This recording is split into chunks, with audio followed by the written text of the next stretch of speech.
Kamu harus mengungkapkan perasaanmu. Rumah kamu di mana sih?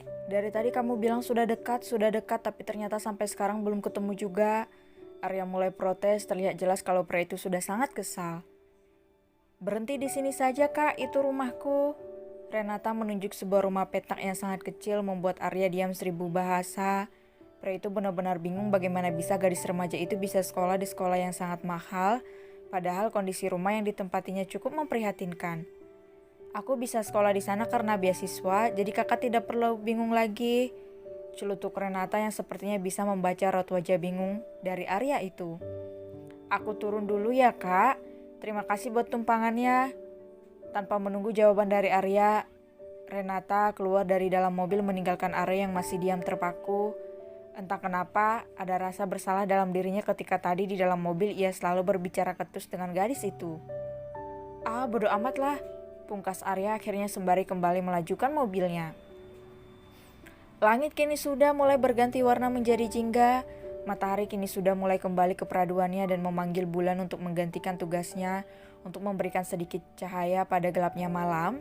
Semua mobil tampak berhenti di depan kediaman keluarga Prayoga.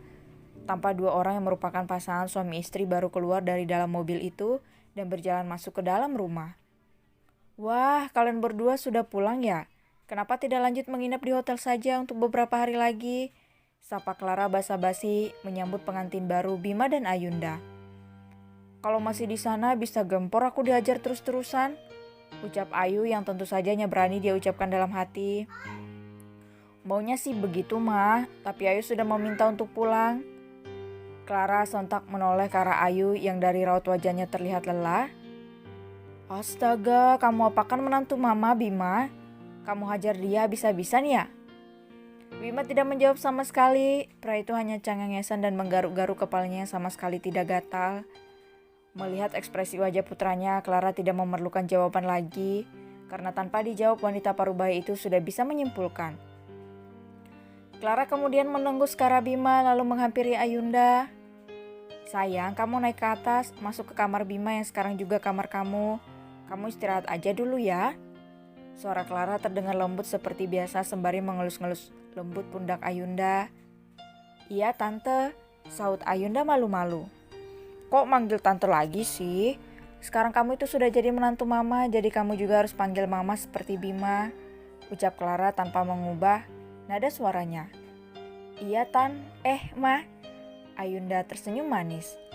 Baiklah sekarang kamu naik ke atas, Bima kamu bawa istri kamu ke atas, titah Clara. Ayu bisa kamu naik sendiri dulu, nanti aku akan menyusul. Aku mau ke dapur sebentar untuk mengambilkan minum untukmu. Biar aku sendiri yang ambil Bim, kamu tunggu saja di sini. Ayunda hendak melangkahkan kakinya menuju dapur, namun tangan Bima seketika menahan tubuhnya sehingga dia mengurungkan niatnya untuk melangkah. Biar aku saja, kamu naik saja dan langsung berbaring. Tanpa menunggu jawaban dari Ayunda, Bima langsung beranjak pergi meninggalkan Ayunda dan mamanya. Sudah, kamu ikut aja perkataan Bima sayang. Kamu naik ke atas dan istirahat. Mama nanti akan panggil kalian kalau akan makan malam. Mama tinggal dulu ya. Clara beranjak pergi ketika melihat menantunya itu menganggukkan kepala. Setelah suami dan mertuanya pergi, Clara menatap ke arah lantai 2 di mana kamar Bima berada. Kamar yang dulu merupakan tempat terlarang untuk dia masuki. Kemudian Ayunda mulai melangkahkan kakinya menaiki tangga dan berhenti tepat di depan kamar Bima. Pintu kamar yang dulunya tertempel kertas yang berisi peringatan, Ayunda dilarang masuk, kini tulisan itu sudah hilang entah kemana. Apa aku benar-benar bisa masuk ke dalam sana? Aku takut kalau tadi dia memintaku masuk hanya karena ada Mama Clara. Batin Ayunda yang ternyata masih ragu untuk masuk mengingat masa lalu. Hei, Ayu, kalian sudah pulang ternyata? Seru seseorang yang tiba-tiba muncul. Ayunda sontak menoleh ke arah datangnya suara dan melihat Tristan sudah berdiri di dekatnya. Sepertinya pria itu baru selesai mandi karena aroma wangi sabun masih tercium oleh Ayunda. Iya kak, kami baru saja nyampe, sahut Ayunda yang tiba-tiba merasa malu. Entah kenapa wanita itu berpikir kalau setiap orang yang akan ditemuinya nanti akan melihatnya dengan tatapan meledek, mengingat dirinya yang sekarang sudah tidak perawan lagi. Dan satu-satunya orang yang paling ingin dia hindari adalah Bimo, saudara kembar Bima yang pasti rese dan akan selalu meledeknya. Di mana Bima? Tristan mengernyitkan keningnya lalu mengedarkan tatapannya ke bawah untuk melihat keberadaan adiknya itu. Bima masih di bawah kak, katanya dia mau mengambil minum dulu. Tristan mengangguk-anggukkan kepalanya dan tersenyum. Kalau begitu kenapa kamu belum masuk ke kamar dari tadi? Apa kamu tidak capek berdiri di depan pintu? Kamu sebaiknya menunggu Bima di dalam. Apa aku bisa masuk kak? Tanya Ayunda sembari meremas tangannya. Hei, kenapa tidak bisa? Itu kan sudah jadi kamar kamu juga. Bima kan suamimu. Tristan mengernyitkan keningnya bingung.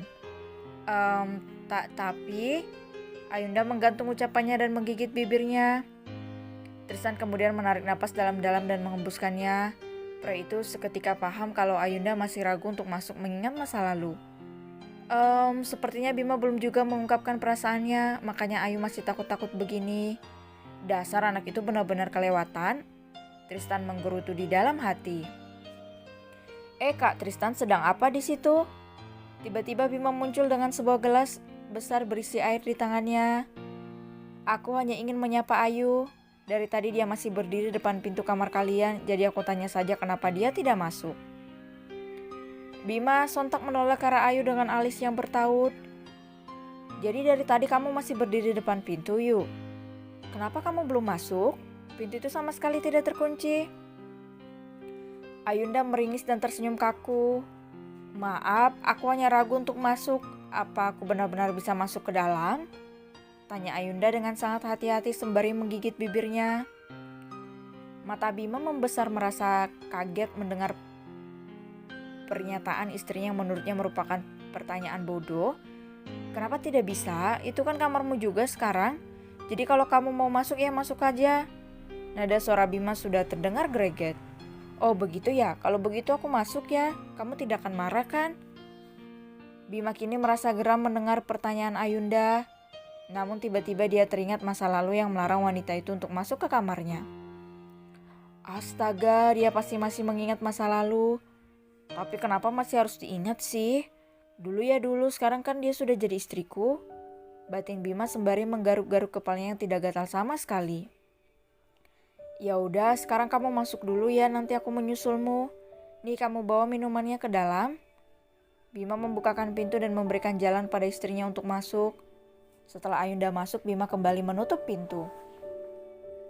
Kamu belum mengungkapkan perasaanmu padanya ya? Celutuk Tristan setelah tubuh Ayunda hilang di balik pintu. Apa hal seperti itu penting ya kak?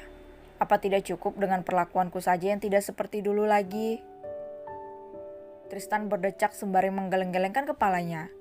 Ya penting dong Bima, kalau kamu tidak mengungkapkannya bagaimana dia bisa tahu perasaanmu?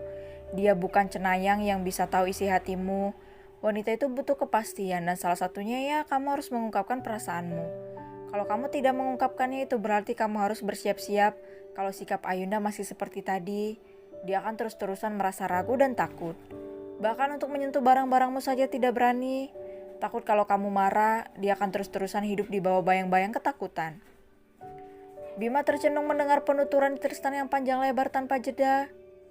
Pikirkan baik-baik kata-kataku ini. Kalau kamu ingin dia bisa merasa nyaman di sampingmu, ya kamu harus mengakui bagaimana perasaanmu sebenarnya. Imbu Tristan sembari menepuk-nepuk pundak Bima dengan lembut, kemudian beranjak pergi.